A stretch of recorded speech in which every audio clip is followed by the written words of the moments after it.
Bonnie hated death, not because it brought sadness. Sadness was something she was used to.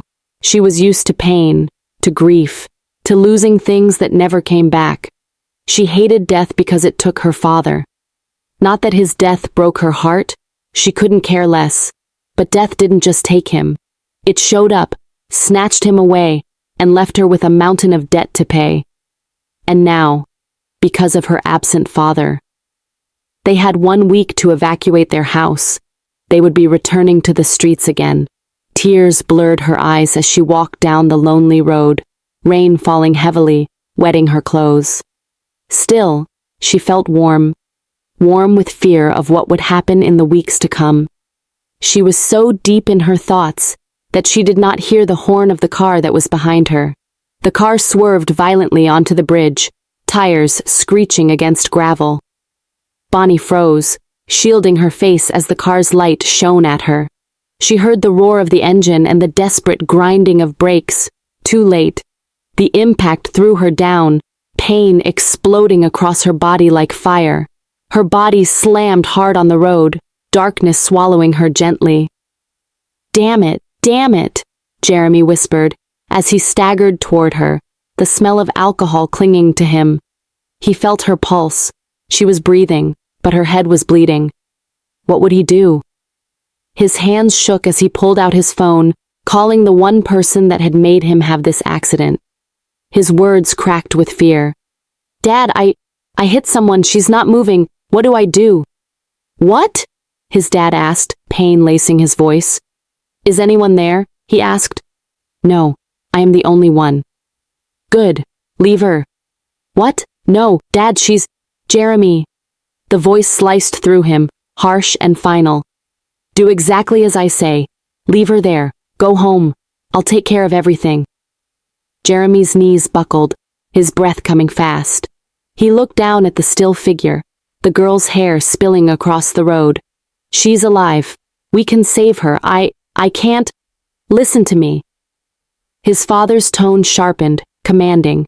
You will walk away now, or you spend your life behind bars. Do you understand? You don't even know if she will survive it, so I will take care of her. I'll send someone to take her to the hospital. Jeremy's heart raced, torn between instinct and obedience. He stumbled to his car, shaking. The last thing he saw before the headlights carried him away was the motionless girl on the ground, her blood a faint stain against the night. Hours later, in the shadow of his father's office, Jeremy sat trembling. His mum gave his hand a tight squeeze. Tears stood in his eyes as he watched his little brother play with a toy. The door opened. His dad walked in, sipping whiskey as if nothing had happened. It's done, he said, voice low. I've cleaned up your mess. What do you mean, done? Did she... She's dead. The words landed like chains. His father's gaze was sharp, unyielding. You killed her. Don't ever forget that. And I had to clean up your fucking mess, just like I do with your mother. Don't mention my mother, or else, Jeremy started, glaring at his father. What would you do? His dad asked. Are you going to beat me or report me to the police like you said you would when you left here? The next time you raise your hand on me or interfere in my matters, remember that I can hand you over to the police. Because I am better than you, boy, he said, and paused. His dad's eyes looked at everyone, then at him. I might discipline your mum, but at least I am not a killer. Remember that. His dad snapped and walked away. Jeremy stood there, motionless, his dad's steps echoing around the house, his mother's cries in the background. Jeremy's chest tightened, the truth digging like claws into his skin. Murderer. That's what he was now. And the worst thing was, they were at the mercy of his evil father, but somewhere across town, a weak light flickered in a hospital room. Bonnie opened her eyes, her body wrapped in pain. Her mother clutched her hand, tears streaking her tired face. Thank God, she whispered. You're alive. Her mother hugged her, she pulled away. What? How could you do this? I was so worried about you. What would I have done without you? Her mom asked. She tried to sit up, pain filling her body. What happened? She asked. Her mom paused. She forced a smile on her face as she caressed Bonnie's cheek. You had an accident, but the most important thing is that you are fine. But you won't be able to work for a while, Bonnie. The doctor says you need rest. Bonnie tried to sit up, but her mother gently pressed her back down. Listen to me. The man who hit you, he paid off your father's debt, every single coin, so we are free. The words hung heavy. Bonnie blinked in disbelief. Relief mingled with anger, her family's freedom purchased by the same person who had almost taken her life. Before she could respond, her phone buzzed on the nightstand. She reached for it with trembling fingers. The message on the screen blurred through her tears. Congratulations, Bonnie Winters. You have been admitted into St. Helena's Academy, the most prestigious school in the city. You can resume next season. Her mother snatched the phone from her hand. She read the letter and looked at her. You are not going. What? She asked. Her mother had always been the one who prayed for this scholarship, especially when they had all the debt on their necks. What happened now? The man said we should leave this city, Bonnie. He gave us money to start in another city. And that is what we will do. Bonnie glared at her mum, angry at her for thinking she would leave her dreams just because some rich man, who wanted to cover his son's sins, asked her to. She sucked in a deep breath and looked at her mum. No. I will go. And we are not relocating. He can come and take his money, but I will go to school. She didn't know the school she dreamed of would lead her straight back to the man who almost killed her. Chapter 1. 3 months later. Bonnie wheeled herself in her wheelchair through the giant black gates of the school. The first few minutes were a scene Bonnie would forever remember. The looks in everyone's eyes as she wheeled her chair in, the disgusting looks they gave her, the empty feeling she had in her stomach. They were in their last year of high school. Everyone had friends and people to talk with. And here she was, sitting in a wheelchair. Look at her leg. She's limping. Transfer student? She doesn't look like she belongs here. Bonnie kept her chin up, refusing to flinch. She had promised herself that no matter what, she wouldn't cry in public. Not here. Not where every corner of the academy gleamed with privilege. White marble floors, towering glass windows, uniforms so crisp they looked brand new. This was a world of heirs and daughters of power. And she was stepping into it with a wheelchair that the hospital had been forced to give her for free. She knew she did not deserve to be here, but she had come too far to let shame break her. She reminded herself of the message that had arrived in the hospital room just days ago. You have been admitted into St. Helena's Academy. She had stared at those words until they carved themselves into her heart. This school was more than a chance at education. It was escape. It was hope. It was proof that she could still fight for her future, even if her body carried the memory of that car's brutal impact. Bonnie tightened her grip on the chair. I can survive. I can do this. Inside the school, whispers spread like wildfire. A new crippled girl? At St. Helena's? It was only a matter of time before Jeremy Blake's gang noticed. Jeremy, the golden boy of the school. The tall, handsome boy whose smile made everyone fall for him, and even when his smile failed, he had a way of being kind to girls, hitting their soft spots, and then he would leave them bare. He had a way of mixing his charm with cruelty, smiling even when he was burning you. It was why he was Jeremy Blake, the school's golden boy, and also the king of bullies. This morning was no different. His friends lounged on the steps near the courtyard, trading jokes about who they'd welcome into the school by tormenting. Their ritual was infamous. Every new student had to know who ruled St. Helena's. Ben, Jeremy's right-hand man, smirked. Heard there's fresh meat, a cripple. This'll be fun. The others chuckled darkly, already circling ideas. They were waiting in the basketball court where they usually hung out. Cigarette smoke filled his nostrils. He had a glass of alcohol at the front of his table, his arms wrapped possessively around Melissa, his girlfriend. They were waiting for the people who had been sent to bring her, and they would do what they usually did to every student, beat the living hell out of them and then leave them. Seeing them cry and beg reminded him of how powerful he was. The door opened and one of his friends wheeled her in, whispering something in her ear. He froze. Color drained from his skin. He blinked twice to ensure that he was not dreaming. She sat on her wheelchair, a smile on her face. His chest constricted. His throat went dry.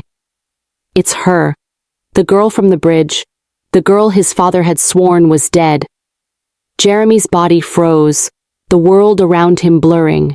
He tightened his grip around Melissa's waist, resting his head on her shoulder as the memories of that night flooded his mind. The headlights, the blood, the way her body had lain on the ground. He had told himself she was gone, because that's what his father had said. But now she was here, smiling at the jokes they were saying, completely unaware of how much her appearance meant to him. Jeremy? Ben nudged his shoulder, confused. You good? Jeremy didn't answer. His mind screamed, but no words came. The gang, waiting for their leader's cue, began snickering loudly. Hey, look at her. She can't even walk straight. How the hell would she survive with this? Should we start with the wheels? Normally, Jeremy would smirk, add fuel to the fire, but his mouth wouldn't move. He just stared, his mask cracking. Kane, the boy who had rolled her in, smiled at her as he introduced her to Jeremy. Jeremy, this is Bonnie. Bonnie, this is the king of the school, Jeremy Blake. She smiled, her eyes meeting his. Jeremy Blake, the most popular boy in school. Tall, broad-shouldered, hair a messy halo of dark brown that made him look effortlessly reckless. His eyes, cold, blue, and sharp, locked with hers, without blinking. Why was he staring like that? She looked away quickly, heat rising to her cheeks. Hi, I am Bonnie, she said, stretching her hand to his. The crew went quiet, waiting for him to signal them. But he stood up, locked eyes with her, and then squatted, his eyes meeting hers. He looked at her hand and then at her sea-blue eyes. Why is he looking like that? She asked herself. But Jeremy was staring at her, trying to make sure he was sure that this was the girl his dad told him died. He stood up after a few seconds and looked at Kane. The school bell rang, echoing around the room. Wheel her back to her class. Kane gasped. What? I said take her back to her class, Jeremy commanded. Kane heaved a sigh and dragged her back. His eyes stayed fixed on her as they rolled her back to her classroom. Jeremy, what the hell was that? Melissa asked, standing before him. Jeremy rolled his eyes, his hands in his pockets as he locked eyes with her.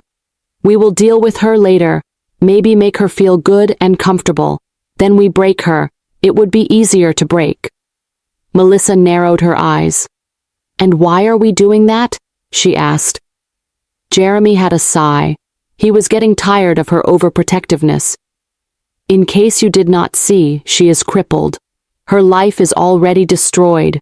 What else do you want? Melissa folded her arms, glaring at her boyfriend, who had never missed an opportunity to destroy someone. And how is that our business? Making her miserable and afraid of us is... Jeremy leaned forward, ending her words with a kiss. Melissa closed her eyes, her anger dissolving. He pulled back after a while, the both of them gasping. He looked at her, his gaze softened. Let's take it slow, okay? He asked. Melissa heaved a sigh. Fine. Jeremy pulled back and looked at everyone, his fans who had watched his public display of love. Guys, let's go, he ordered, walking away. They walked behind him, disposing of their cigarettes. He paused at the door and looked at them. He was their king, and they were his friends, or maybe his fans. We will all stay away from her. Remember to spread that around the school. Done. Trust we will eventually break her, Ben, his best friend, said, tapping his shoulders. He smiled and walked away, locking eyes with everyone as his insides burned. He shoved his hands into his pockets, trying to act like he didn't care, but his heart wouldn't stop racing. She's alive, she's alive, she's alive. Panic crawled through him. If she knew, if she remembered, if she ever told anyone, he was finished. His father had made sure of that, but another part of him whispered something he hadn't expected. Relief. Relief that she had survived. Relief that maybe, just maybe, he wasn't the monster his father had convinced him he was. Yet guilt twisted the relief until it was unbearable. She shouldn't even be here. She should hate him. She would hate him if she knew. Bonnie made it through her first class with her head down, but the whispers followed her like shadows. At lunch, she searched for an empty corner to sit, but every table seemed full of watching eyes. She balanced her tray carefully, determined not to stumble. From across the cafeteria, Jeremy watched again, every nerve in his body tight. His gang laughed and pointed, waiting for him to give the order to humiliate her. But he didn't move. Yo, Jay. Ben shoved him. This is your show, man. New cripple? Easy target. Say the word. Jeremy's jaw clenched. The word wouldn't come. He looked at his friend. What did I say this morning? We stay away from her. Bro, what's with you? Are you going soft or something? Melissa, sitting beside him, narrowed her eyes. Her manicured hand slid over his arm. Jeremy, she purred, don't tell me you're hesitating because of her. Her tone dripped with accusation. Jeremy forced a laugh, shaking his head, but his eyes betrayed him. Bonnie looked up just then, and their gazes collided again across the room. Hers, uncertain, his, conflicted. Time froze. Melissa caught it too, the way his focus lingered too long, the way his lips pressed into a thin line, not mocking, but troubled. Her grip on his arm tightened, nails digging into his skin until he turned to her. She leaned toward Tiffany, her voice low, sharp enough to cut glass. We need to find out everything about this cripple. And Bonnie, unaware of the storm building around her, simply took a deep breath, pushed her tray aside, and whispered to herself, You can do this, Bonnie. You have to. But in the shadows of St. Helena's Academy, enemies were already circling, and Jeremy Blake, the boy who had once left her broken on a bridge, was the one who couldn't look away. Chapter 2. Bonnie listened to the teacher as he explained. She tried to stay focused as she remembered what had happened some moments ago, the way Jeremy had looked at her, with such intensity that it made her skin burn. Behind her, people whispered, She is crippled. Why'd they even let her in here? Here, as she is on scholarship, she is our school's new charity. She tried to block them out, but the words wormed into her chest anyway. Her handwriting trembled across the page. Uneven. Tears burned behind her eyes. She opened her mouth to say a word when Jeremy and his group entered. His eyes met hers as he walked in her direction. His tie hung loosely around his neck. She should have looked away, but somehow she could not tear her eyes from him, even though he was walking toward her. He stopped in front of her, the same gaze he had the first time. His eyes burned her. She suddenly became too aware of herself. How well she had packed her hair, if she had applied the right lip gloss, if he noticed that her palm was sweaty. He leaned in and whispered, his hot breath fanning her face. I am sure you know who I am. I have quite a very bad reputation among good people, and you are good, so stop staring at me and avoid me. He pulled back and smiled at her. He drew Melissa closer, wrapping his arms around her. This is my girlfriend, and she is not really nice. She swallowed hard. Tears settled in her eyes. She did not know what to make of what she felt. If she was sad or happy. She sucked in a deep breath and looked him in the eye. And what should I do with what you just told me? She asked. Should I grind you just because people are afraid of you? She asked, her tone laced with a dare. The class grew quiet. He smirked, locking eyes with her. Kane walked in with a bottle of water. He turned to me. You forgot to teach your dear friend who I am, right? Kane opened his mouth to say a word, but got stuck. Jeremy nodded slowly and turned to her. I am warning you because you seem to be staring at me since I walked in. And don't mistake it for pride, or whatever you cook up in that crippled brain of yours. I let you be because of your state. Before she could say a word, he walked past her, taking a seat right behind her back. She could feel his eyes boring into her neck, her palms sweaty, and Kane's hands trembling with fear. The rest of the day dragged on, each class another battlefield. Bonnie endured the snickers. Some looked at her with pity. It's been days since their encounter in class. He has not said a word to her, but she could still feel his hot, sinful gaze settle on her. Kane, on the other hand, was nowhere to be found. She was expecting him to do something bad, but he has not. No one has even disturbed her. It made her fear that he was planning something big. And indeed, he was actually planning something big. By lunch, Bonnie finally thought she had found a quiet moment. She slipped into the restroom, hoping to splash her face with cold water and breathe. But the door creaked, and Melissa walked in with a grin on her face, her heels echoing around, her 5 minions at her back.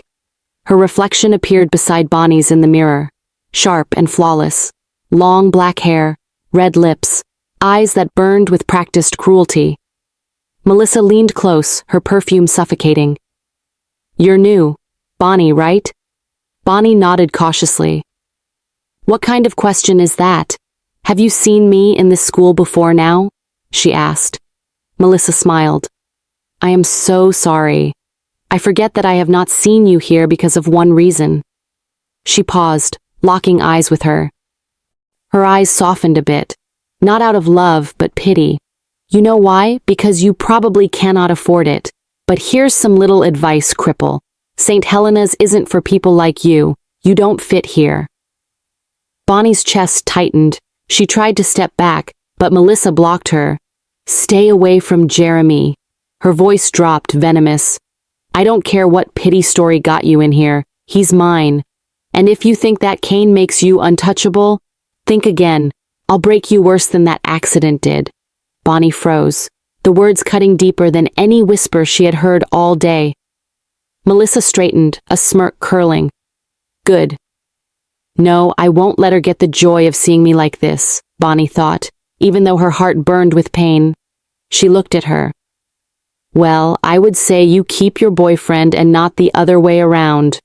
I am here to study, not be with people like you, especially a twat like Jeremy. The girls around her whispered. Melissa clenched her fist, and then smiled. Well, Jeremy said I should give you a little surprise. Bonnie furrowed her eyebrows. Since when did he start sending his girlfriend to warn her, and then give her a surprise? The girls gave way, and then Kane staggered in, bleeding. His white shirt stained with blood, his lips red marks on his face. He says this is a small reminder of what I would do to you if you cross paths with me, she said, and then walked out, leaving Bonnie staring at her pale reflection and at Kane, who was withering in pain. That night, Jeremy sat at the dining table as they ate in silence. His father focused on his food. His mother looked at him and urged him to eat.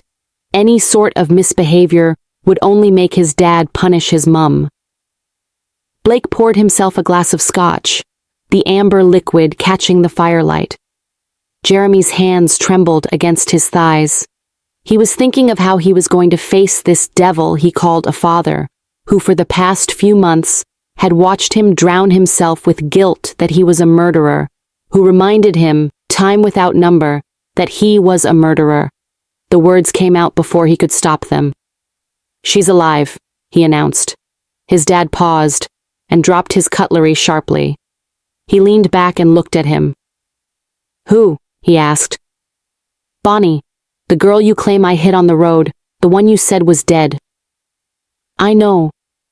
Jeremy's breath caught. You knew. You told me. I told you what you needed to hear. Richard's voice was smooth, carefully controlled, with a soothing yet dark tone.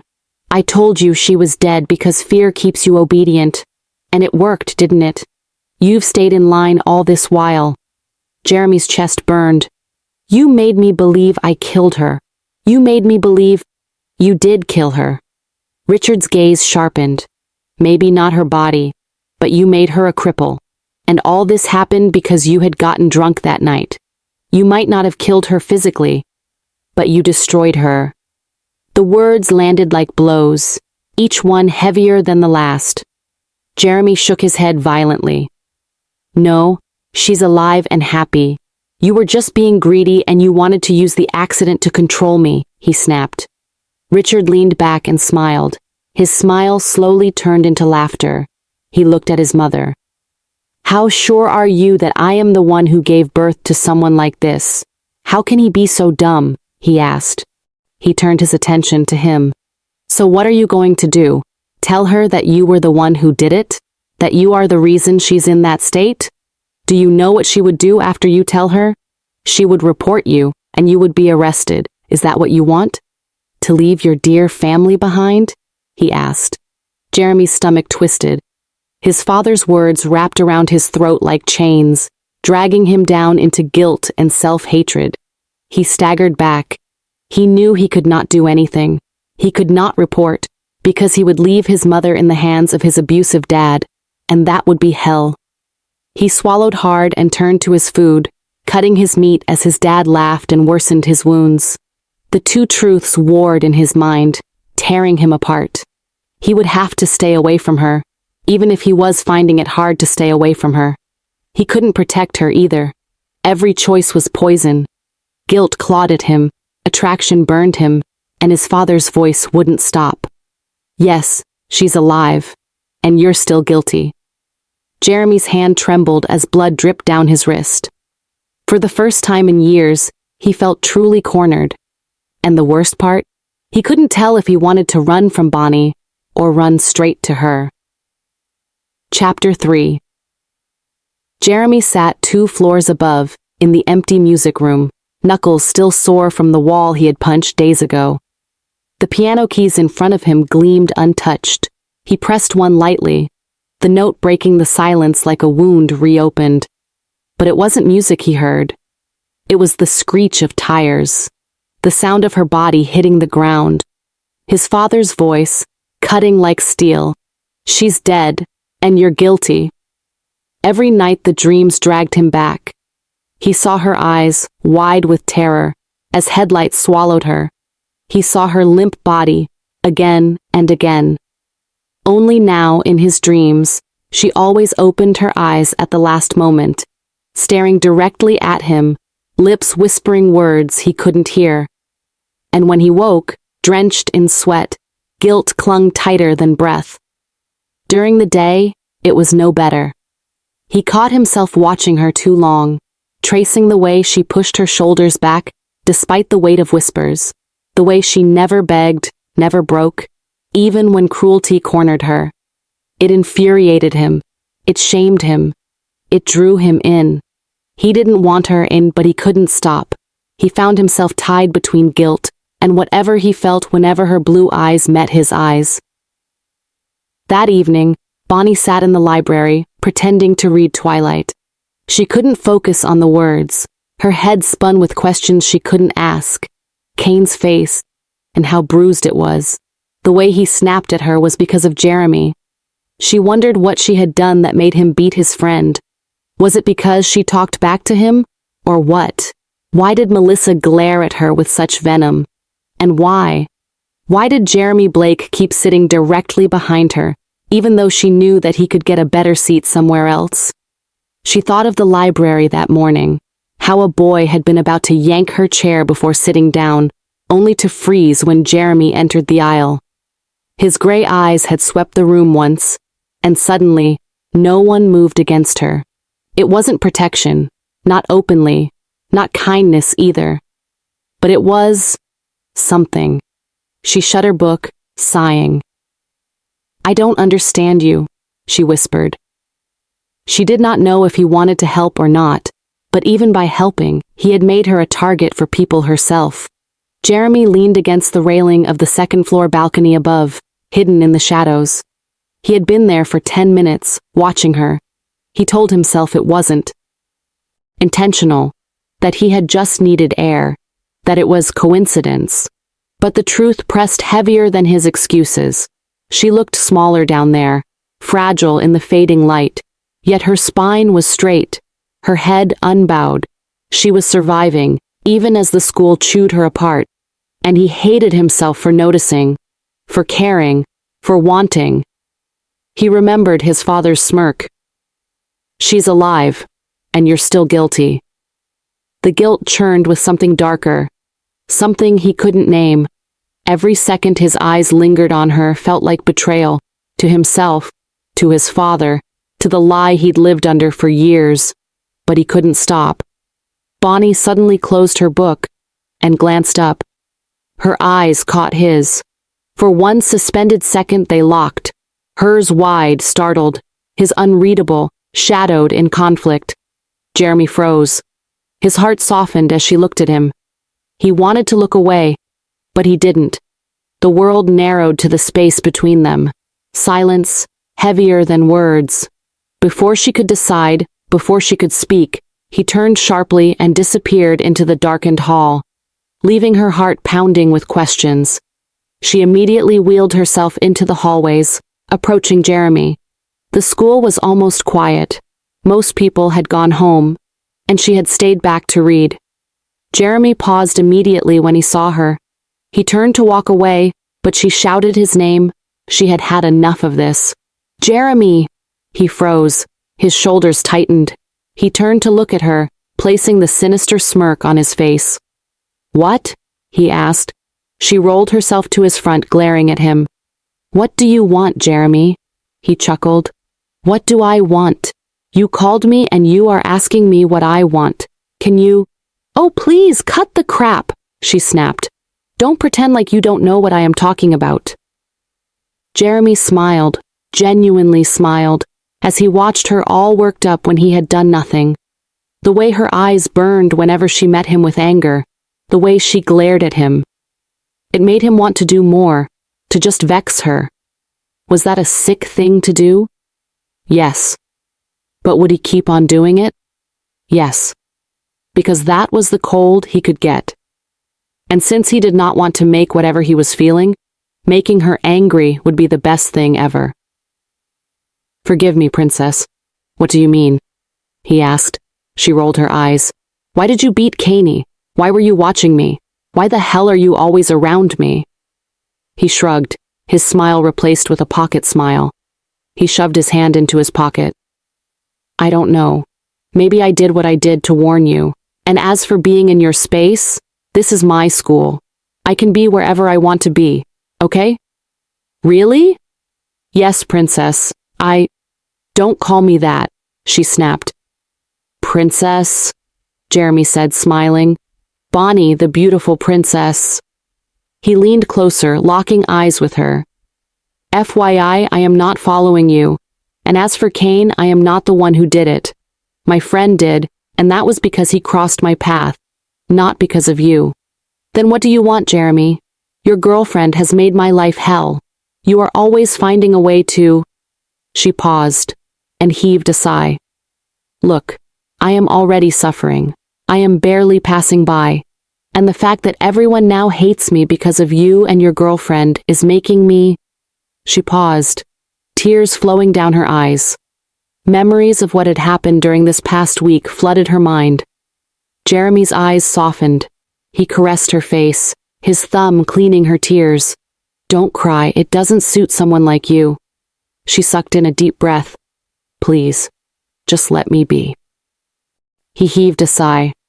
"Fine, but instead of us being enemies, and me avoiding this beauty before me, why don't we become friends?" he asked, smiling. Her eyes widened. She locked eyes with him, trying to understand if he was lying or not. "No, I don't take no for an answer. And don't worry about Melissa. I would talk to her." She paused and took his handshake. "Fine." He smiled and pecked her on her forehead before wheeling her to his car. As she sat down beside him in his car, looking tired, he wondered what he was doing. He was drawing her closer, instead of making her farther. Chapter 4. The announcement came on a dull Wednesday morning, the kind of day when the classroom buzzed with restless chatter. Mr. Halden, their literature teacher, adjusted his glasses and clapped his hands for attention. Listen up, everyone. Midterm projects. This will determine 30% of your grade. You will work in pairs. A ripple of excitement and dread ran across the room. Some students leaned eagerly toward their friends, already imagining easy partnerships, while others slumped in their seats, dreading being stuck with someone they disliked. Bonnie sat quietly, her notebook open, pencil tapping against the margin. She wasn't the type to jostle for a partner. "Bonnie," Mr. Halden announced, scanning his sheet. "You'll be with Corey Mallon." The classroom shifted with a collective murmur. Corey Mallon, a swaggering boy with a reputation for tormenting other students. He was Melissa's friend, a loyal follower in her circle, always eager to laugh at her cruel jokes, or back her when she singled someone out. Bonnie's shoulders stiffened. Corey smirked across the classroom. Jeremy, seated 2 rows back, felt his chest tighten. When he heard Corey's name paired with hers, a low thrum of anger vibrated through him. No, not her. He didn't even realize he was rising until the scrape of his chair echoed across the room. "Mr. Halden," Jeremy said, his voice cutting through the noise. "I think there's been a mistake." The teacher blinked at him. "Mistake?" "Yes." Jeremy's gaze cut toward Corey, then back to the teacher with a calm boldness that startled even himself. "Bonnie's supposed to be with me." The room stilled. A few students exchanged curious looks. Melissa, from her corner, arched her brows. Mr. Halden frowned. "I don't have you listed, Jeremy." "Then switch it," Jeremy said simply, his tone sharp but respectful. "I'll take full responsibility for the work. Corey can be with someone else." Corey bristled. "What the hell, man? I don't want—" "You'll deal with it," Jeremy cut him off, his voice like a blade, quiet but final. His gaze never wavered, and for a moment, even Corey faltered under it. The teacher hesitated. Finally, with a sigh, he nodded. "Fine. Jeremy with Bonnie. Corey, you're with Alex." A murmur rolled across the class, students whispering and casting glances between Jeremy and Bonnie. Bonnie herself looked stunned, her wide eyes flicking toward Jeremy. She wanted to ask why he would bother. He could have just kept Melissa as his partner. Why bother? Jeremy sat back down, his jaw tense, pretending not to notice her gaze.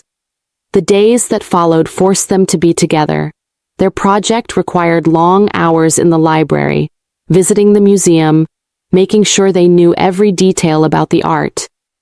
Bonnie remained cautious, keeping her answers brief, her eyes often fixed on her notes. Jeremy, on the other hand, always found a way to make her angry, or laugh. He was more focused on that than on the assignment. She could take all the marks. He just wanted her smile, her innocence, and the way her blue eyes lit up when she laughed made him want to make her happy, made him feel like his main priority was her happiness. "Why did you choose me?" she asked him one evening as they studied at the library. He turned to her with a smile on his face. "Because you are my friend, remember?" "Yeah, but Melissa can take care of herself and you think I can't take care of myself? You became my partner out of pity or what? Am I some charity case you use to fulfill your conscience?" she asked. He heaved a sigh and took her hands, looking at her. "Relax, princess. I did it because I wanted to. Besides, I enjoy your company. You are beautiful, intelligent, and—" He stopped himself. He wanted to say yes, that she was right, that maybe he was doing it to clear his guilt, or maybe because he actually enjoyed her company. She removed her hands from his. "I don't believe you. I know you want something, but I don't know what. You are Jeremy Blake, the #1 bully in school. And then you act nice to me, and then become my partner. If you're this nice, why do you act so wicked?" she asked. He shrugged. "Because I want to. Don't you like it? No, I don't. And I believe you are a good person. So why the hell do you heal off hurting other people? Tell me, what did you gain from beating Cain like that? He rolled his eyes, leaning back in his chair. I told you I didn't do. Yes, you said you didn't do it, but you ordered people to. Why? Why can't you just allow people to see you as the nice person that you are? Jeremy froze, his jaw clenched. He turned to her. Being nice does not get you anywhere. It makes people trample on you and your feelings, he snapped. She pulled back, slightly shocked by his outburst. And who told you that? No one needs to tell me, Bonnie. I've seen enough examples. My mum is one. She's married to my dad, who gets excited about beating her, and she still says he'll change, even with the bruises on her face.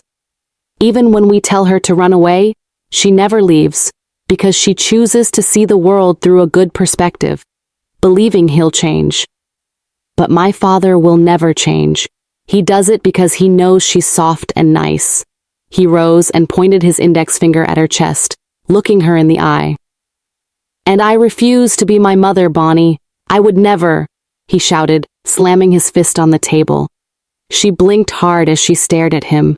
No wonder he behaved the way he did. She finally understood the almighty Jeremy Blake. She understood that all he was showing was a facade, and nothing else. She cleared her throat after a while. So, you want to be like your dad? She asked. He turned to look at her, glaring. She swallowed hard. She could feel the anger in his eyes, but continued. If you don't want to be like your mum, then you want to be like your dad? He shook his head. No, never. I hate him. Good. Then be like your mum, Jeremy. Yes, she might be weak, but you are strong. There are so many reasons why women don't leave abusive marriages. But you beating people will make you become just like your dad. He sucked in a deep breath and stood up, arranging his books. Enough, Bonnie. I am done with your whole humanity talk. Jeremy, wait, she said, running toward him. Ah! She screamed. Jeremy paused and turned toward her. Are you okay? Is something wrong? He asked, his eyes scanning her in concern. She smiled. I am fine, Jeremy. He heaved a sigh and looked at her. The glint in her eyes sold her out. Funny, Bonnie, very funny. She smiled. What? We were not done and you were already walking out. I had to call you back. But can you see how worried you were because you thought I was hurt? Now imagine how people feel when you bully them and make them feel less of themselves. Jeremy, anytime you make a boy cry or beg for your mercy, you do to us what your dad does to your mum, and you can stop. You can decide not to think like your dad and still be nice. You're not going to lose your charm for that. You're intelligent, good with words, and handsome as, wait, you think I'm handsome? He asked, a shy smile spreading across his face. She shrugged. I'm just stating facts. She grabbed his hands. Jeremy, think about what I said. Bullying is not good, and it is definitely not the way out of your trauma. He smiled. I have heard, he assured her, and helped her pack her books. I will do as you say. But first, I'll be taking you to the restaurant to have a party with me. Why? She asked. Because you called me handsome, Bonnie. This is the first compliment you've given me since we became friends, he said, zipping her bag. He wheeled her out of the library, both of them wearing a smile on their faces. To her, she had just been able to change him. To Jeremy, it was because she called him handsome, and for some reason, that made him shy. Chapter 5. Melissa had other plans. She was not going to sit back and let some cripple take her boyfriend from her. I need to teach her a lesson. That afternoon, as everyone walked around the school swimming pool, getting ready for the competition, Jeremy sat across the poolside, leaning against the railing, arms folded. He wasn't participating. He tried his best to look away, especially as his eyes had been falling on Bonnie more often than usual. Every nervous glance she made, every twitch of her fingers, every shift of her shoulders. He noticed. He didn't know why he cared, but he did. Melissa walked past Bonnie with a sharp, deliberate movement. A smirk played on her lips, and her friends giggled behind her. Bonnie felt the tension coil in her stomach. "Careful," Melissa said sweetly, her voice soft but sharp. "Wouldn't want you to slip." Before Bonnie could react, Melissa pushed her wheelchair forward, like she was playing with her, even as Bonnie screamed at her to stop. A push, quick and casual but strong enough. The world tilted. A gasp escaped Bonnie's lips as she stumbled forward, arms flailing. Then the shock of icy water swallowed her body. Everyone at school paused to see the drama. No one dared to save her. If they did, they would face Melissa's wrath. Bonnie sank, panic clawing at her chest. Water filled her ears, muffling the laughter and gasps above. She didn't know how to swim to begin with, and the fact that her legs were weak made the whole incident more dangerous. She tried as much as she could, struggling to catch a breath while the water drowned her. She knew that within minutes, if nothing happened, she would die. And then, another splash from afar. Jeremy. He didn't think. He just moved. 1 second he was on the poolside. The next, he was slicing through the water with desperate strokes. Cold hit his skin like a slap, but his mind was focused on only one thing: Bonnie. She was sinking, her hair fanning out around her face, eyes wide in terror. He reached for her, his hand wrapping firmly around her wrist. For a moment, she panicked, kicking aggressively.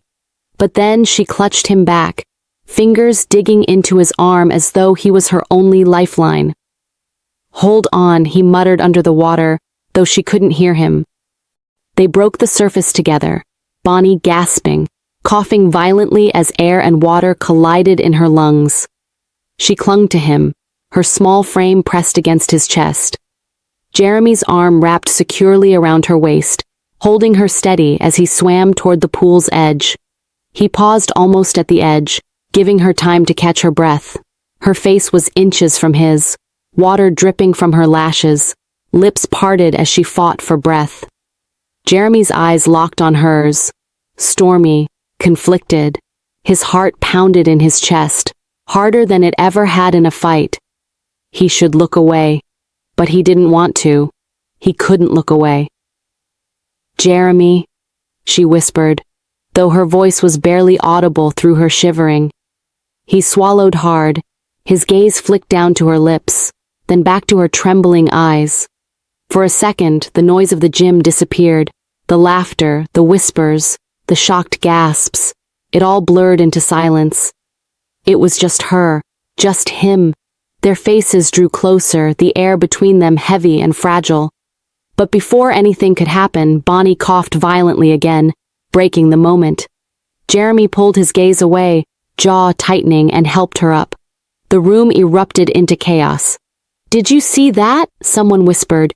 "He jumped in for her." "But why? He doesn't care about anyone."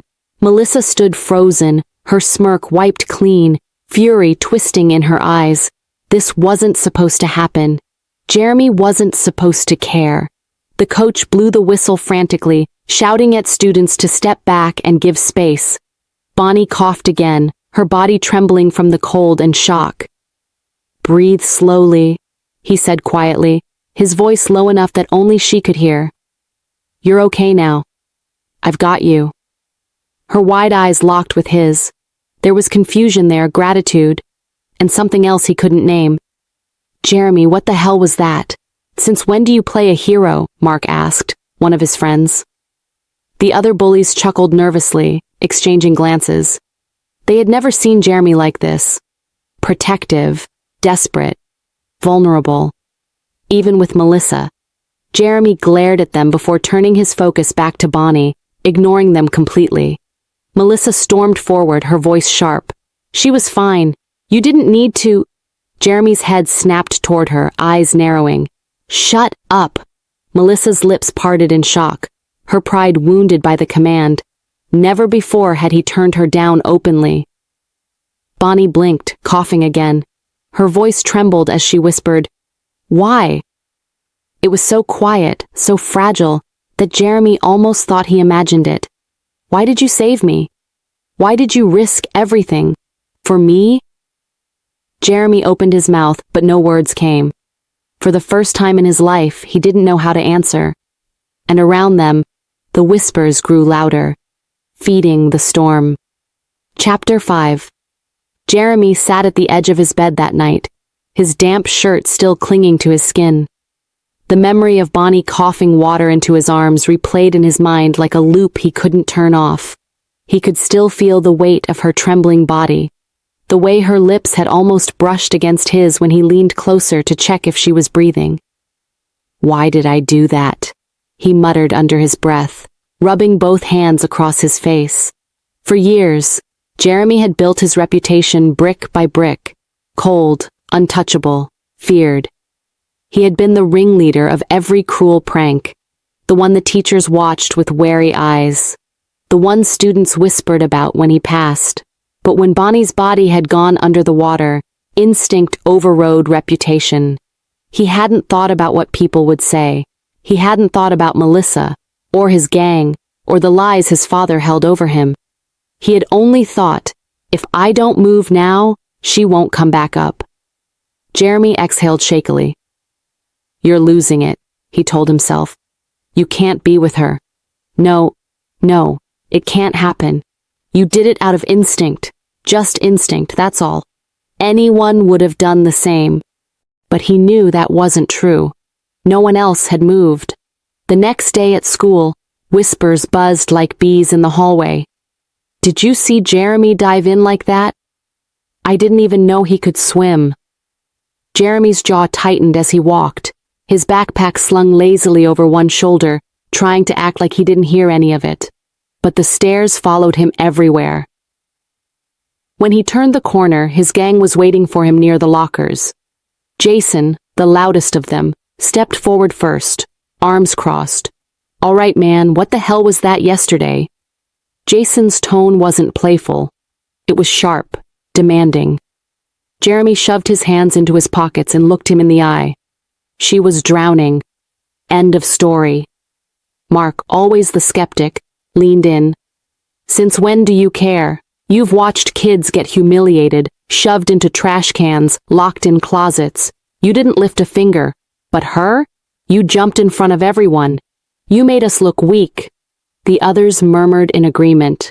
Jeremy forced a smirk, even though his chest tightened. "Weak? Please." Jason cut him off. "Nah, bro, you're slipping. First you keep stepping in when Melissa and the others go after her. Now this? People are saying you've gone soft." Jeremy stepped closer, his voice dropping to a dangerous whisper. "Let them say what they want. They don't know me. You don't know me." He took a step back as he threw his bag into his locker. "And this should be the last time you ask me anything about Bonnie. Mind your fucking business." The tension hung heavy until Jason raised both hands in mock surrender. "Fine, but watch yourself. Melissa isn't gonna let this slide." "Whatever," Jeremy said, walking past them. That night, Jeremy lay in bed staring at the ceiling, the voices of his so-called friends echoing in his ears. But louder than all of it was Bonnie's voice, fragile and breathless, as she clung to him by the pool. Why? Why indeed? He rolled onto his side, pressing a fist against his chest, where the memory of her heartbeat against him still lingered. Because... His throat tightened and he couldn't finish the sentence. Admitting it, even to himself, felt dangerous. He stepped out of his room, thinking maybe a glass of water would clear his head. The house was quiet, lights dimmed, but halfway down the hall he froze. A sharp sound, a crash, a muffled cry. Jeremy froze. His stomach dropped. Then came his father's voice, sharp and clean. "You think you can walk out on me? You think you can embarrass me in my own house?" Another thud. A choked sob. Jeremy's blood boiled. He rushed toward the living room, his heart pounding. He froze. There was his father standing over his mother, hand raised, her body curled on the floor like a shield. Jeremy rushed downstairs, taking 3 steps at a time. "Get away from her!" he roared. His father turned, eyes narrowing, the faintest smirk playing on his lips. Well, well, look who finally decided to show his teeth. Jeremy didn't think, he acted. He lunged toward the kitchen counter, grabbed the first thing he saw, a knife. The handle felt heavy and right in his hand, like it belonged there. His father didn't flinch. Instead, he stepped closer, calm as ever. Do it, he taunted, voice smooth, poisonous. Stab me, end it, show her you're my son. Jeremy's hand trembled. Rage surged through his veins like fire, his muscles screaming to strike. Every memory of bruises on his mother's arms, of muffled crying behind locked doors, of growing up in a house soaked with fear. His mom ran to him. Jeremy, please, don't be like him. His mom hugged him tightly as his father stood there with a smirk on his face. Mom, let me go. Let me kill this man and end this torture, he snapped. His little brother stood at the side wearing blue pajamas, crying. His mom cupped his cheek. No, look at me. If you harm him, you would be like him. You could go to jail. Jeremy, please. His mom broke into sobs. Bonnie's face flashed within his eyes. Their conversation in the library about him becoming his dad flowed through his head. He sucked in a deep breath, the memory of the pool flashing before his eyes, and dropped the knife on the floor. The next day, as he stood at the back with his gang, his arms wrapped around Melissa, who was planting pecks on his cheek.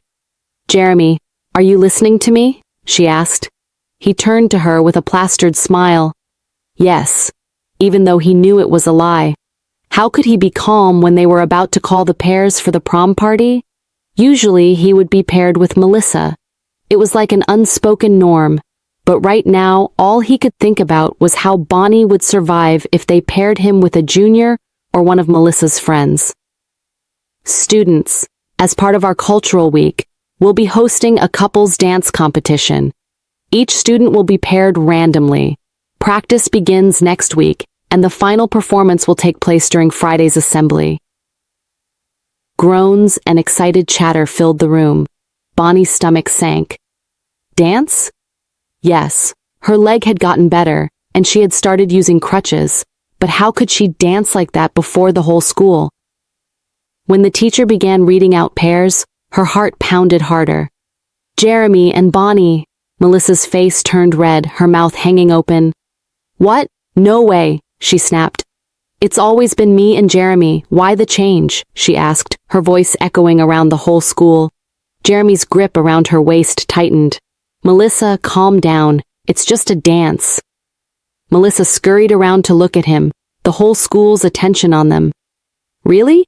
Is this a dance or another way to get close to that useless cripple? She asked. Jeremy swallowed hard, trying his best to push down the anger in him. He pointed his index finger at her. Don't you ever call her a cripple, Melissa. Don't you dare. And if I do, what are you going to do about it? Jump in the pool and save me like you saved that cripple? She asked, putting emphasis on the word cripple. Jeremy chuckled and took a step back. Well, we've been partners for a long time, since our first dance in this school. It's okay if we decide to change partners. Aren't you bored? He asked. No, I am not. Well, I am bored, he snapped. Her eyes widened. Melissa, I am bored. I don't want to listen to your talk about fashion and the next girl to drag down because she took your fucking crown. The school made the list. Deal with it. Till then, goodbye, he snapped and walked away, leaving her in the middle of the whole school, embarrassed. Jeremy roamed around the town the whole day and only came back to pick Bonnie up when the school closed. So, where are you taking me to? She asked as she sat down beside him. Guess. Bonnie rolled her eyes. I can't guess, Jeremy. Besides, you never cease to amaze me. He chuckled. I am taking you to a dance school to learn this dance properly, and then to a designer. Need to make the best dress ever and make sure we win this year. Bonnie paused. School? Designer? What the hell is happening? Jeremy, you know I can't be your partner. I can't dance. My legs are getting better, he said, completing her words. You are already using crutches. Soon you will begin to walk. And even if you can't, you can move your legs slowly and put all your weight on me. See me as your Prince Charming. Bonnie laughed. Prince Charming? Are you charming? Yes. Can't I be your prince? Or do you have another one in mind? He asked. She looked at him. Yes, and... He froze. His chest tightened. He looked at her slowly. You have a boyfriend? He asked, his voice cracking almost in a whisper. How come he never knew? Or maybe it was from her home. But he would have known. She would have. No, I don't have one. Besides, how would I have one when you are always beside me? It looks like you have silently claimed me. Besides, I am a cripple. He smiled. Yeah, he whispered. Not to being crippled, but to claiming her. They both practiced for 3 weeks. Her legs were getting better and better. The designer had designed one of the best gowns for her. In fact, for the past weeks, what Jeremy committed his time to was putting a smile on her face. Seeing her laugh and smile at him made him want to do more, to make her happier. Because in a way, her smiles warmed his heart more than anything. That afternoon, as they silently danced in the hall while everyone was away, Jeremy whispered in her ear. You look like you're about to run, he teased. I would, she muttered, if I could. Jeremy smirked but didn't push. Instead, he held out his hand. Come on, we're partners now. Besides, I won't bite you. She glared at him. I have very sharp teeth, Jeremy. If you bite me, I would do it back. Remember the last one I did to you? Jeremy nodded with a smile. Yeah, I remember. Just remember to bite me in a better place, not in my chest. I would bite you anywhere, Jeremy, she retorted. The fact that he was smiling made her slightly angry. He was teasing her, and the worst thing was that behind that frown on her face, she liked it. She liked it when he teased her. Time to turn, princess, he whispered as he carefully spun her around. She stumbled, and Jeremy caught her, a little too quickly, his face inches from hers. Her heart raced as his dark gaze moved to her lips. She wanted to look away. Seeing him stare at her like that made her shy, really shy. He drew her closer, leaning forward, as their lips caressed each other a little. And then, a voice cut through the gym like a knife. What the hell is going on here? Melissa. She stood at the doorway, fury etched into every line of her face. Her eyes blazed as they flicked between Jeremy and Bonnie. I knew it, she hissed. You think you can humiliate me like this, Jeremy? With her? Jeremy's jaw tightened as he gently made her stand and gave her her crutches. You're going to regret this, she spat, her voice low and venomous. Both of you. I swear I'll make sure everyone knows exactly what's going on. She stormed out, her heels echoing around the hallways. As she walked away, she pulled out her phone and texted a number. I need the evidence. Now. Bonnie walked out of the gym before Jeremy could follow her, her pace quickening. As she reached the hallway, she lifted her fingers to her lips, brushing them gently. The memory of the accidental kiss sent another rush of heat through her. Why him? Why now? Her hand lingered on her lips as she whispered to herself, What's happening to me? And deep down, she already knew the answer she was too afraid to admit. The hall blurred with lights and music. The day of the competition was finally here. When it was finally their turn, Jeremy helped her climb the stairs. She had finally let go of her crutches. She wore a beautiful yellow gown, with crystals all over it. Hey, Jeremy whispered, as he led her onto the stage. Ignore everyone else. It's just you and me. She nodded, her hand in his. The music swelled. Their steps were shaky at first, but soon they found a rhythm. His sarcasm melted into focus, his teasing replaced by something softer. And then, as the final note hit, Jeremy pulled her close. The crowd roared. Without thinking, without planning, their lips met. It wasn't an accident this time. It was real. Under the spotlight, in front of the whole school, Bonnie kissed the boy she had once hated. And he kissed her back, like nothing else mattered. The cheers were deafening. They had won the trophy, the applause, the moment. But as they pulled apart, still breathless, a shadow slipped close. Melissa. Her lips curled into a cruel smile as she leaned into Bonnie's ear, her whisper sharp as glass. Congrats to you. You are finally with the boy who made you a cripple. The words cut deeper than any knife. Bonnie froze, the blood draining from her face. Her body went stiff, her eyes wide with shock. The crowd kept cheering, unaware. Jeremy squeezed her hand, grinning in victory, not realizing the storm that had just shattered her heart. Chapter 6. The music and cheers still echoed in Bonnie's ears long after the competition ended, but Melissa's words drowned them all out. You're kissing the boy who made you a cripple. Her chest tightened. Her smile had frozen in front of everyone, but now she couldn't breathe. She slipped away from the crowd, ignoring Jeremy's teasing voice calling after her. Princess?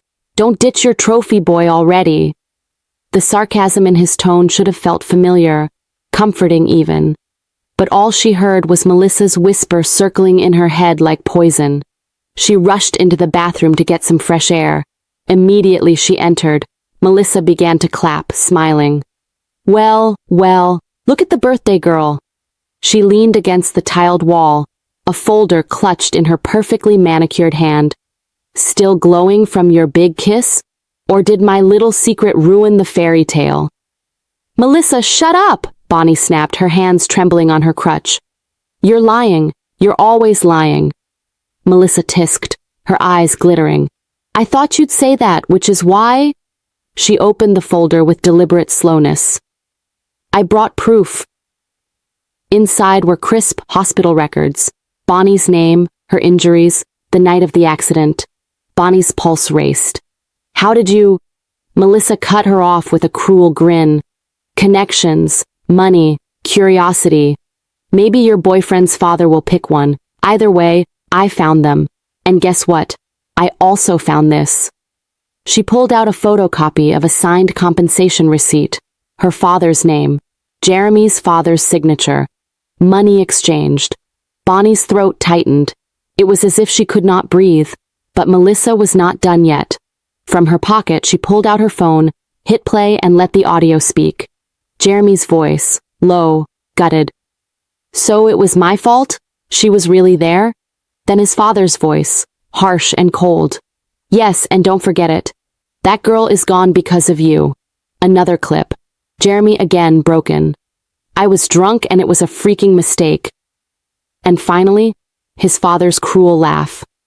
Well, guess what? Your foolish mistake put that girl and her pathetic mother in that position. Bonnie's heart cracked as Melissa ended the voice note. You see? Melissa whispered, satisfaction dripping from every word. That's why Jeremy's been so sweet to you. Not because he loves you. It was his way of clearing his filthy conscience. He was just seeing you as a way to pacify his bad boy conscience. Bonnie's hand tightened on her crutch. Her chest ached. All the memories she had with Jeremy flooded her head, mixed with Melissa's words. You're lying, she whispered, but it was weak, broken. Melissa smirked. Then go ask him yourself. She found Jeremy leaning against the old stone steps outside the school, the trophy dangling carelessly from his hand. He had changed from his suit and was putting on black sweatpants and a hoodie. His eyes lit up as he saw her coming. Took you long enough, princess. What's wrong? Realize you kissed the villain of the story? His grin faltered when he saw her tears. Hey, what's going on? Bonnie's voice cracked. Melissa showed me.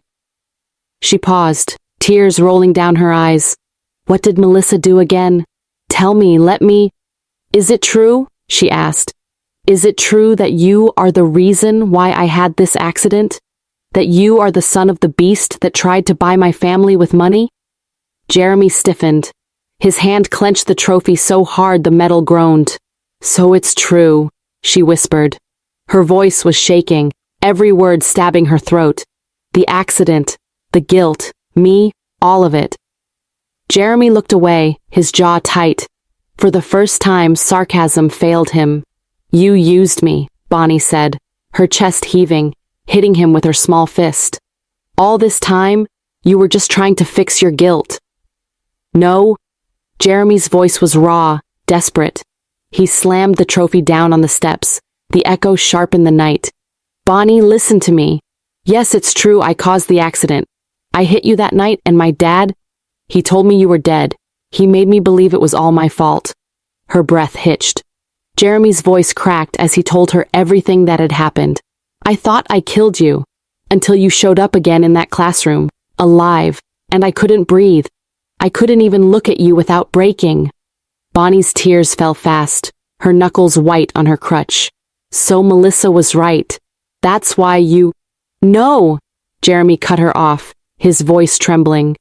He finally looked at her, his eyes red and broken. It started that way. Yeah, I felt guilty, but that's not why I stayed. That's not why I saved you. That's not why I— He stopped, his voice choking. I fell for you, Bonnie. I fell for you so hard it scared me, and it has nothing to do with guilt. She shook her head, her chest torn open. How can I believe you? Jeremy dropped to his knees in front of her, his bad boy mask shattered into raw desperation. Because I'm begging you. I've never begged anyone in my life, but I'm begging you now. Forgive me, please. You're the only thing that makes me want to change. Without you, I'm just him. I'm just my dad. His words cracked open, his hands trembling as he reached for hers but didn't dare touch. You're the only light I've got, princess. The only reason I even want to be better. The silence between them felt broken, unlike the comfort she had before. She wanted to believe him. God, she wanted to. Every memory of his sarcasm, his stubborn protection, the way he looked at her when no one else was watching, it all screamed the truth. But Melissa's venom, the evidence, the betrayal, it screamed louder. Finally, Bonnie swallowed hard, her voice trembling as she whispered, I forgive you. Jeremy's eyes lit with hope. But I don't trust you. The words cut sharper than any blade. Jeremy's face crumpled. He bowed his head, his body shaking, clutching his fists into the dirt beside her feet. Bonnie turned away, tears streaming down her cheeks. Behind her, Jeremy stayed frozen, his voice breaking into the night. I'll earn it back, even if it kills me. But Bonnie didn't look back. Chapter 6. Jeremy had always thought he could handle anything. Pain, fights, detention, even his dad's venomous words. He could take it all and smirk right back. But he hadn't been ready for this. Her words replayed in his head on a loop, shredding him from the inside out. I forgive you, but I don't trust you. It had been a week, but Jeremy still saw that look in her eyes every time he blinked, the look that said she loved him enough to forgive, but not enough to stay. Now, Bonnie barely looked at him in the halls. She moved past him like he was invisible. No sarcastic comebacks, no faint smiles, not even the little glares she used to throw when he teased her, and that, her silence, was worse than her anger. Nights were the worst. Jeremy would lie awake in his room, staring at the ceiling, his chest hollow. Sleep never came. To pass away time, he would grab his sketchbook, the one no one knew he had, the one where he usually drew nothing but flames, skulls, and a picture of a broken kid. Now, page after page filled with her. Bonnie smiling, Bonnie dancing, Bonnie looking at him like he wasn't just trouble, Bonnie with tears in her eyes. He pressed his pencil so hard the tip snapped, but he kept drawing anyway, like maybe if he sketched her enough, she'd come back to him. Sometimes, at 3 a.m, he'd slam the sketchbook shut and whisper into the dark, You're driving me insane, princess. A week passed, a week of sleepless nights, of sketching until his hands cramped, of watching Bonnie laugh with other people, while pretending he didn't exist. He couldn't take it anymore. So when Friday came, and the cafeteria buzzed with students, Jeremy made his move. He walked in, hands shoved in his hoodie, his eyes dead and heavy. He didn't care who was there. He didn't care if they laughed. His gaze locked on Bonnie, sitting at a table with friends, her head bent low. Jeremy climbed onto one of the long tables, ignoring the gasps. "Hey!" someone shouted. "Get down!" But Jeremy's voice cut through the noise, rough and raw. "Everyone shut up, I've got something to say." The cafeteria fell silent. Hundreds of eyes turned to him. Even Melissa froze, her smirk faltering. Jeremy scanned the room, then his gaze found Bonnie's. He swallowed hard, his usual smirk gone. His voice trembled at first, but then it grew steady. "I messed up." He let the words fall heavy. "Not just a little. Bad. The kind of bad you can't take back with an oops or a sorry note." Whispers spread, but Jeremy kept going. "I hurt someone I care about. Someone who makes me want to be more than this." He gestured to himself, his hoodie, his reputation, his broken edges. "I thought sarcasm and fists could cover up everything, but not this. Not her." Students exchanged looks. Jeremy's eyes softened, fixed on Bonnie. "Bonnie, you're the only thing that makes me want to change. And I swear I didn't get close to you because of guilt. I got close because I couldn't stay away. You're it for me." Gasps rippled through the crowd.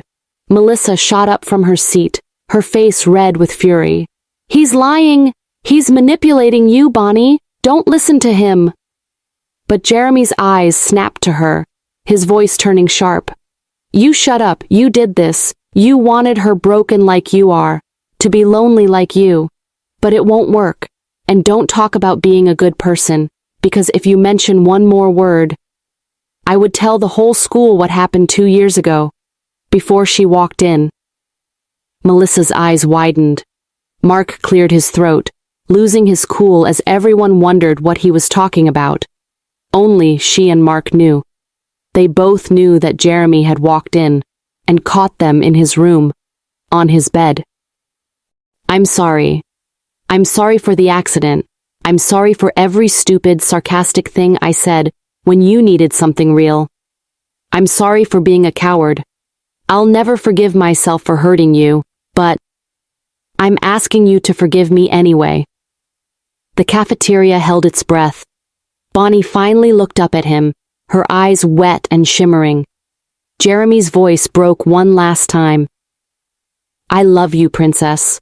Not because of guilt, not because of some sick game, but because you're the only one who ever made me feel like I wasn't a monster." The silence was deafening. Then slowly, Bonnie stood. Her steps were shaky as she crossed the room, every eye following her. She stopped in front of him, her eyes locked on his. Jeremy's heart pounded. He braced for rejection. Instead, Bonnie whispered, her voice trembling, but clear enough for everyone to hear, "I forgive you." Melissa slammed her hands on the table, her face burning with rage, but no one cared. All eyes were on Bonnie and Jeremy. Bonnie's next words fell softer, but they were only for him. "And this time, I trust you." Jeremy's chest cracked open, his knees nearly buckling. The cafeteria erupted in cheers. But Jeremy only saw her, only Bonnie. Melissa's glare could have burned holes in steel, but Jeremy didn't care. He had already won. Chapter 7. Jeremy had never cared about birthdays, not since he was little. By the time he turned 12, parties had become arguments.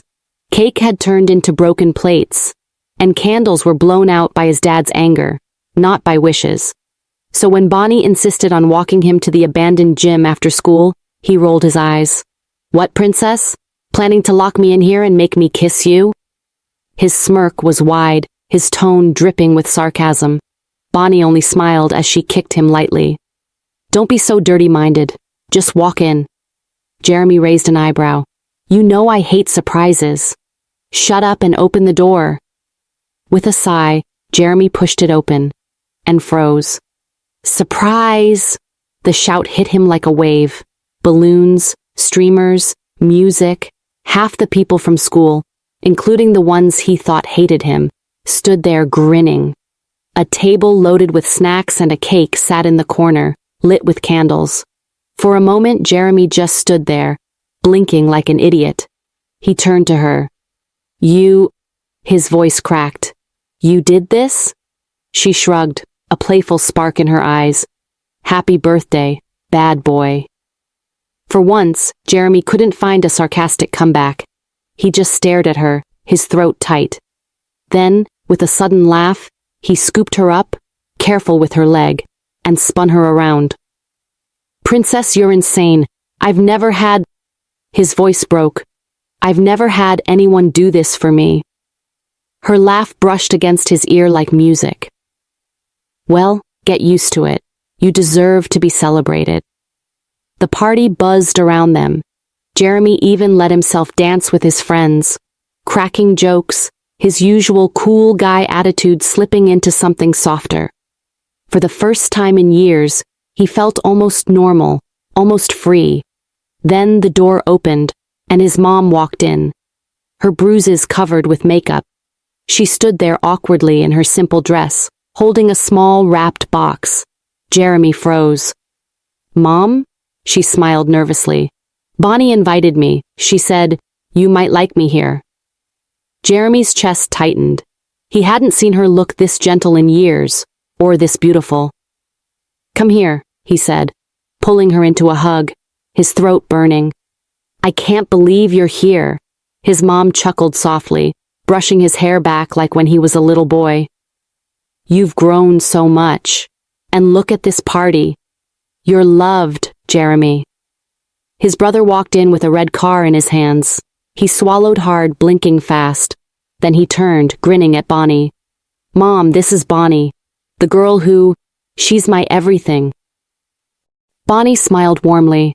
It's so nice to finally meet you, ma'am. His mom studied Bonnie, her eyes soft.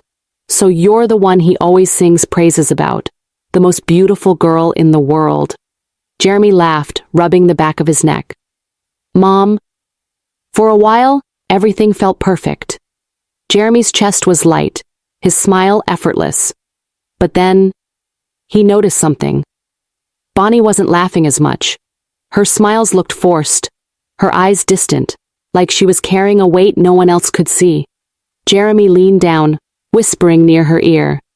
Hey, princess, what's wrong? You've been quiet. Bonnie forced a smile. Nothing, just tired.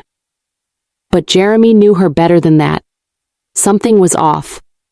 Before he could press further, the sound of sirens sliced through the music. The gym doors banged open. 2 police officers stepped in, their faces grim. Jeremy Blake, one of them called. The entire party fell silent. Jeremy's heart slammed against his ribs. That's me, he said slowly, his smirk flickering. Why? You're under arrest for a hit-and-run accident that occurred a year ago. You have the right to remain silent. Gasps rippled through the crowd. His mom dropped the gift box with a choked sob. Jeremy's stomach dropped. His eyes darted to the only person who knew. The only person who could have... Bonnie. He looked at her, his voice hoarse. You told them? The room spun. She stood there, her face pale, her eyes cold. You deserve to pay for what you did, she said softly. Even if I love you. You think a little I'm sorry and a long speech in the cafeteria would make me forgive you? Would make me forget my mom's tears whenever I fell down? Jeremy's throat closed. Bonnie, no. How could you do this? After everything? After I told you I'm the only one holding him back, protecting my mom, my family? If I go, they're ruined. He won't spare them. Her eyes didn't waver. No tears, no softness, just ice. They should learn to protect themselves, she said, taking a step closer. Instead of almost stabbing your dad, your mom should do it and protect her son. Jeremy felt the floor drop out from under him. Tears stood in his eyes. No. His voice cracked, broken. No, don't say that. Don't. The officers grabbed his arms, pulling him back. He fought them. His eyes locked on Bonnie. Please, don't do this. You said you forgave me. She only looked at him, her face blank. Jeremy's voice ripped from his chest, raw and desperate. Bonnie! The whole gym echoed with his scream as the police dragged him out, his mother crying, the party in chaos. But the only thing Jeremy saw, the only thing that shattered him completely, was Bonnie's cold, empty eyes. The cell door slammed, and the sound stayed with Jeremy long after the van drove away. He sat on the narrow space meant for him and let the shock roll through him. People shouted in the corridor, the clack of boots, the clatter of keys. He had smiled at the party. He had held his mother and laughed, and thought he could fix things with words. He pressed his forehead to his knees until the whole world blurred. His hands still trembled from being dragged. His throat felt raw. He kept seeing Bonnie's face, her blank look when the officers walked up, that hard, quiet voice. And for the first time in forever, he broke down crying, for allowing himself to be weak, for allowing himself to fall for her. What would happen to his mom now? Outside, life kept moving without him. He didn't know how long he sat there. He only knew that time felt wrong, too fast, too slow.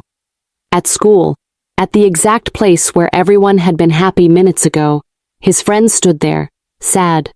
Melissa was crying. Yes, Jeremy might have been a bully, but they knew he had a big heart. If there was one person they could count on, that would help them. It was Jeremy. One person who would make sure they laughed and bring whatever they wanted to make them happy was Jeremy. Jason squatted at the side, staring at the jar. He was in this school even with his father, who had gone bankrupt because of Jeremy. He was the one who made sure his father had given him a scholarship. Why would you do that? Jason shouted as Bonnie walked past them. His voice was high and shaky. How could you just turn him in? He loved you, you know that, right? He asked. Bonnie tried to walk past him, but Mark blocked her, his voice dripping with venom. You know he would have left all of us for you. That was how much he valued you. He told me himself that he loved you, and you stabbed him in the back? He asked. Jason grabbed her chin, making her look at him. In Jeremy's life, you, Bonnie, are the monster. You are worse than Jeremy's father. At least his father would not bother pretending like he liked her. But you, his voice broke. You think you know what's right? Ben spat. You think you know what it's like? Bonnie's shoulders were stiff. She looked them in the eye, like she was challenging them. That was what made their anger hotter. They had loved him, like he was a rule of the school. Now he was gone, and everything was raw. You ruined him, Jason said, as if that could make the world return to how it was. Bonnie didn't answer. She walked away from them, her heels clicking hard on the ground. She rushed into the girls' bathroom and closed the door. She looked at herself in the mirror, and did not like the face that looked back. She pressed her palms to her face, breathing hard. The room was the only place that still let her feel small and safe. She wanted to sink to the floor and cry until she had no tears. Her hand went into her pocket. Her phone thudded against the sink. She took a breath, picked it up, and dialed a number.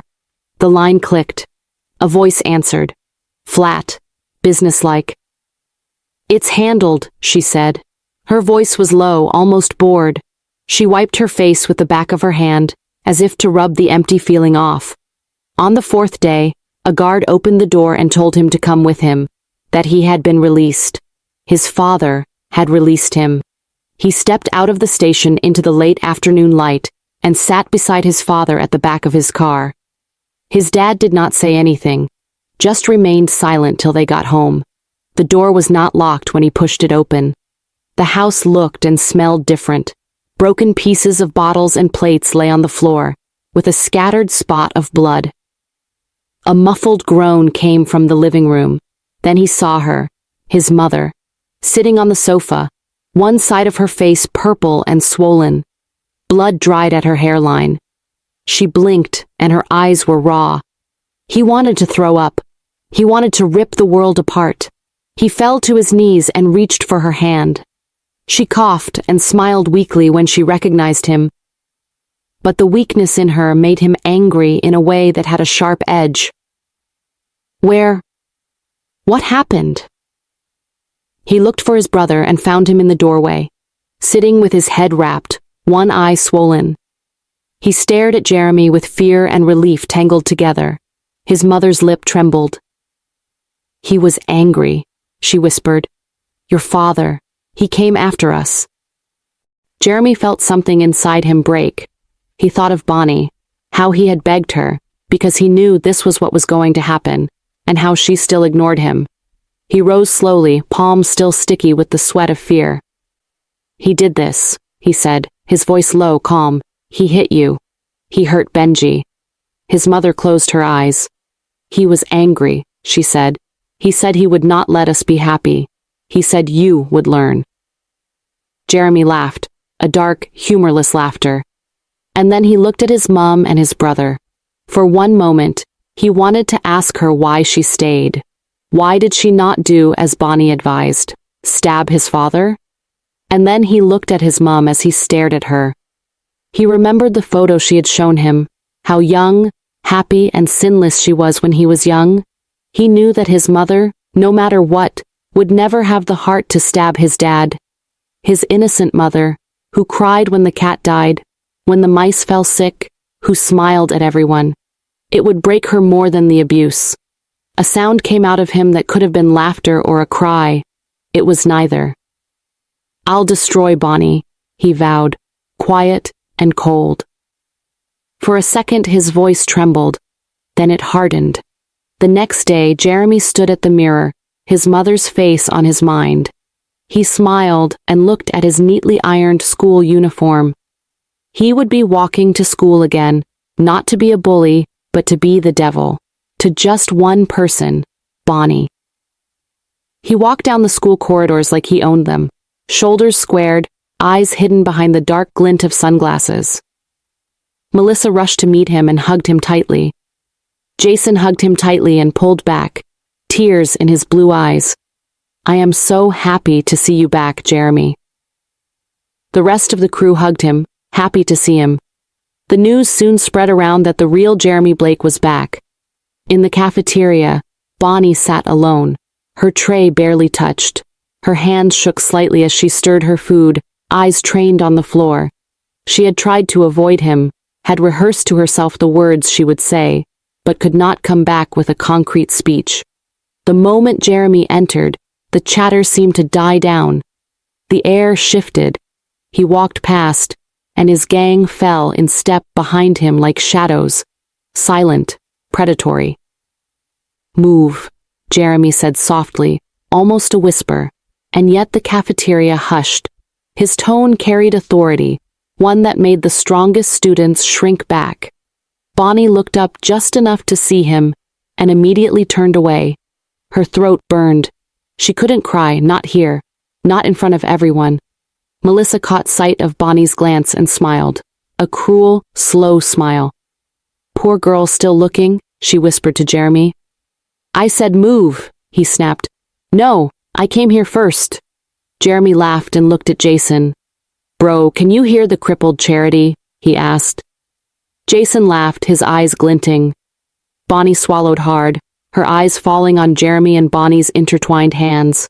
She pushed the pain she felt down. "As you can see, Jeremy Blake, I can walk. Maybe if you removed those glasses of yours, you would see clearly." Jeremy raised his hands in mock surrender. "Fine, I have removed it. And so, you know what I see? The daughter of a gambler, the one whose dad died, leaving her with a lot of debt. My dad might be bad, but at least he is not like yours, Bonnie." He leaned towards her. She jerked. "Come what may, Bonnie. My dad would never, ever leave me and return back just to feed off my mother. He would never see his family as such a meaningless thing that he would give up on us. He would never." He pulled back and locked eyes with her. Tears burned at the back of Bonnie's eyes. "Do you know why he would never do such a thing to us?" he asked. Because he would never find a punching bag, she retorted, trying to hide her pain. He said, Nah, because he sees us as something of value, not meaningless like you. Oh, and you talked about my mother learning how to protect herself, right? He asked. Then tell me, dearest Bonnie, what did your mum do to pay the money your dad left behind? To protect her queen? Nothing. She was too weak to protect her only child, and the only way to do that was to get money off the man who stole her daughter's ability to walk. Jeremy! Bonnie screamed, pain filling her voice. Don't you dare! She began, but was cut off as Jeremy took her goods and poured it on her body. He turned his back as his friends dragged the chair from her, making her fall flat on the ground. Bonnie's chest tightened. She wanted to run, to scream, to throw herself against anyone who came near. Jeremy turned again. His heart burned at how she looked, but then he remembered what she did, and turned. His eyes flicked to Bonnie again, cold, calculating, but something deeper lay beneath it. Pain, guilt, anger. And then he kissed Melissa. Just a brief press of lips, mocking, flaunting, right in front of Bonnie. A deliberate spark meant to wound. The cafeteria fell silent for a beat. Her stomach twisted in a way that was both fury and heartbreak. Why? She whispered to herself. The single word, a question she didn't have the courage to shout. Jeremy pulled away and straightened, sunglasses sliding down his nose for a moment. He didn't look at Bonnie, not once, but she saw him. She saw the subtle clench of his jaw, the tight line of his shoulders, the way his hands curled just slightly, not at Melissa, but as if holding back something dangerous. Later that day, Bonnie tried to focus in class, but every sound seemed amplified. The whispers, the rustle of papers, the low laughter of Melissa. And then a note slipped onto her desk, one she hadn't seen before. She unfolded it carefully, recognizing the handwriting, Jeremy's. Meet me at the playground after school. Don't bring anyone. Come alone. She stood up and excused herself, walking out of the classroom. Immediately she got to the playground, she looked around. The place was empty, and then, all of a sudden, someone covered her with black clothing and threw her into a bag. Help! She screamed, but nobody answered. Keep her here, she heard a male voice. She froze. She would recognize that voice anywhere. It was Mark. Her heart shattered into pieces. Did Jeremy send them? Or what? No, another voice, which she could not place, whispered. Melissa said we should keep her in the abandoned room. No one would find her. They rolled the box where they had shoved her and stopped at a place. Bonnie screamed, panic filling her voice. Let me go! Just at the same time, as they tried to fit her between lockers, Jason walked past them. Bro, what is that? He asked Mark. Mark shrugged. Nothing. Just some things Melissa said we should take care of. Jason examined the box. He wanted to ask more questions, but paused. That was not his business. He tapped them on their shoulders and walked past. Back in school, Jeremy, even with his anger, had noticed when she left the room. His first thought was that she had gone to cry herself because of his words. But when she did not come back after 2 classes, he grew worried. Did she fall? A cold thought entered his mind. What if he has gone too far? What if she decided to harm herself? Then he remembered his mum's face and pushed the thought aside. He should not care for her. But when it was close to the end of school and she was nowhere to be found, he grew worried. His eyes stared at the air, Melissa sitting in his lap. Jason dragged a chair beside him. I know what you are looking for. He paused, turning to Jason. I am not looking for anyone. Jason rolled his eyes. I know you, bro. I know you more than anything. You don't stop loving someone because they hurt you. Even if you want to, you won't. Especially in situations like this, because if you had control of who you loved in the first place, you would have never fallen for her. Jeremy locked eyes with Jason. He tapped Melissa's lap. Stand up. She kissed him on his cheek before standing up and following Jason outside. The fact that you have been quiet means one thing. You know where she is. And don't get me wrong, I don't give an F, but I just want to know she is crying. Jason nodded slowly. Well, I don't know where she is, but I saw Mark and his friend roll a box into the abandoned locker room. A heavy suitcase. Too heavy for them. Cold licked his skin as he stood up. What? He whispered. Do you know what you are implying? That they would do such a thing? He asked. Jason nodded. Jeremy ran his hand through his hair furiously. Can you hear yourself? Do you think this is a joke? They would never do such a... And... Are you sure? Remember that before being human, Melissa is evil. She would do anything to anyone who stood in her way. He blinked hard. Without wasting time, he ran toward the room, Jason by his side. They opened the locker and carried the heavy box out. Jeremy's heart fastened. So many thoughts crossed his mind as Jason slowly opened the box. His heart melted instantly. Tears stood in his eyes as he stared at Bonnie curled up in the box, unconscious. He whispered as he carried her away. Her clothes were soaked with sweat, her skin pale. He immediately jumped into his car and rushed her to the hospital, Jason by his side, as he prayed that she would survive. Bonnie opened her eyes 4 hours later. She looked around, her eyes scanning the whole place. Where was she? And then she remembered the note. Mark's voice. She turned to the other side to see who was holding her hand. Jeremy, his head beside her hand. He had fallen asleep beside her. She shook her hand immediately. Jeremy opened his eyes. Bonnie, he whispered, his voice cracking. He knelt beside her, brushing wet strands from her face. Bonnie, I'm so sorry. I didn't. Please, I swear I did not know about it. Get away from me, she whispered, her voice low yet sharp. You are the cause of this. Obviously, you are the one who made Melissa think she can do this after you disgraced me in the cafeteria. Jeremy swallowed hard. You know that is unfair. Blaming me for everything is unfair. I did to you what you did to me. Don't you dare play the victim card here, he snapped. Oh, really? Yes. I came back to see my home scattered. My brother's eyes swollen. My mum with marks all over her face. And you caused it. You could have just forgiven me, but you did not, Bonnie. You looked me in the eye and lied to me, again and again. And here I am trying to help you. Do you realize you could have died if I did not come to your rescue? He asked. A tear slipped down her eyes. I already died, Jeremy. You killed me. I don't need to take my last breath before I know I am dead.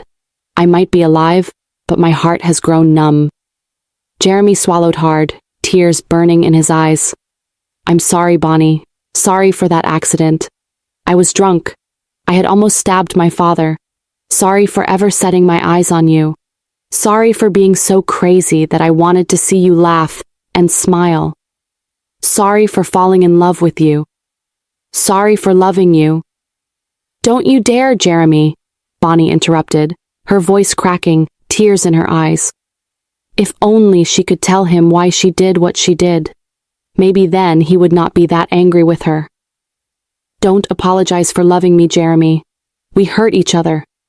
I hurt you like hell. You hurt me like hell. Our love, the hurt we feel, is true.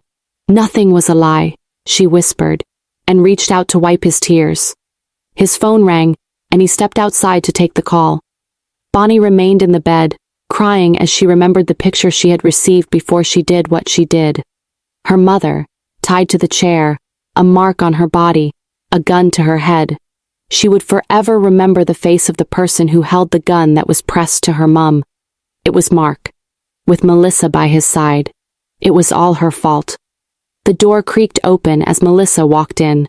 Goosebumps filled her skin. Jeremy, she began, but Melissa covered her lips.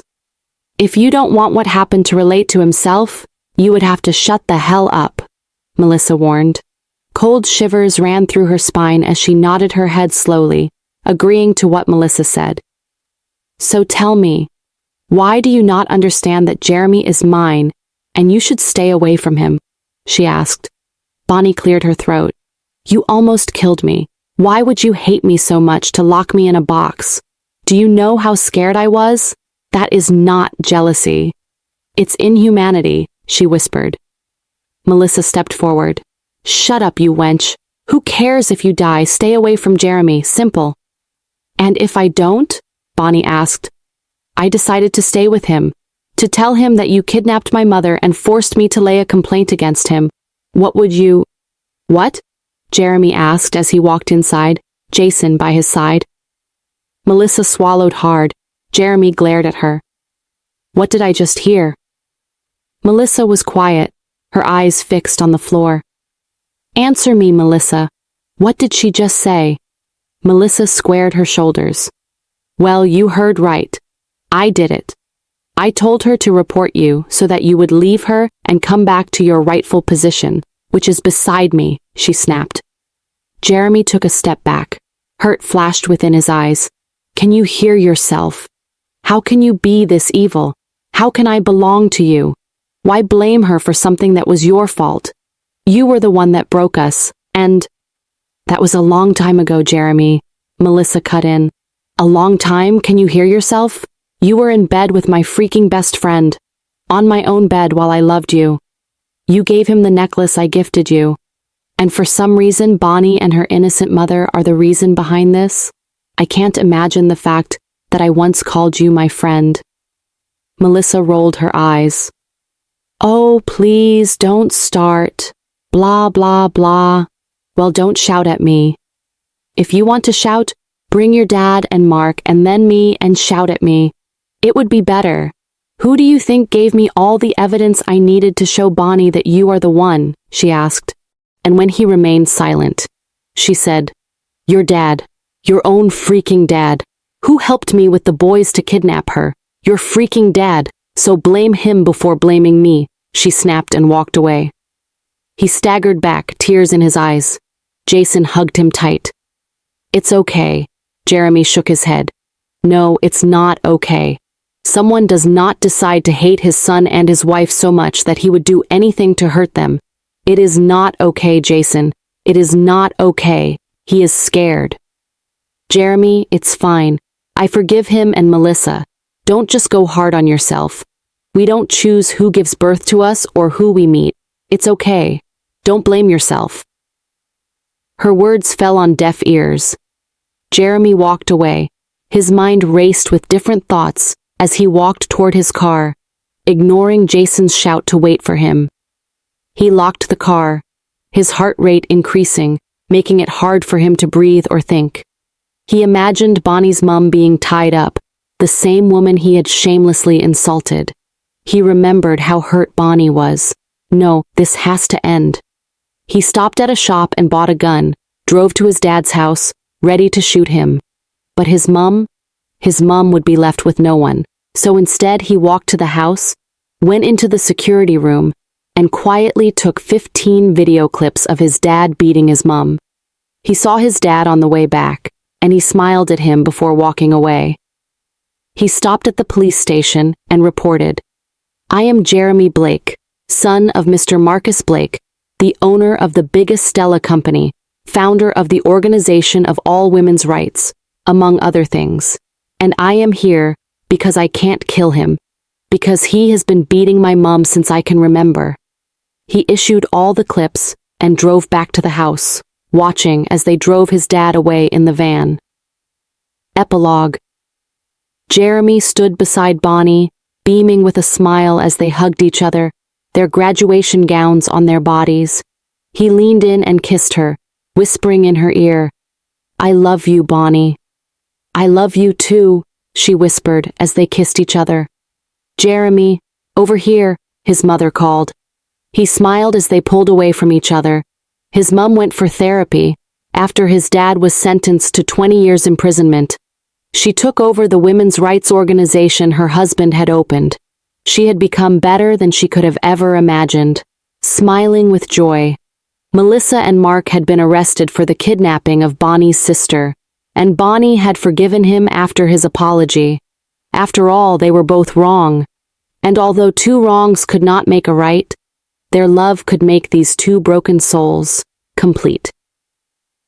As he watched his mum talk about the dangers of staying in an abusive marriage, his girlfriend looked happy. His heart melted with joy.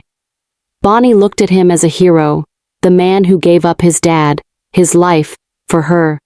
His brother walked up the podium to get his gift for being the best student in his class, and when they asked him who his role model was, he pointed at his brother. That alone covered up for whatever he had lost in the past. Bonnie and Jeremy were finally at peace. The end. And that's it for today's story. If you enjoyed watching, don't forget to like the video. It really helps the channel grow. Make sure to subscribe and turn on that notification bell so you don't miss the next episode. I'd also love to hear your thoughts. What part stood out to you the most? Drop a comment down below. I read every single one. And if you think someone else would love this story too, share it with them. Thanks for watching, and I'll see you in the next video.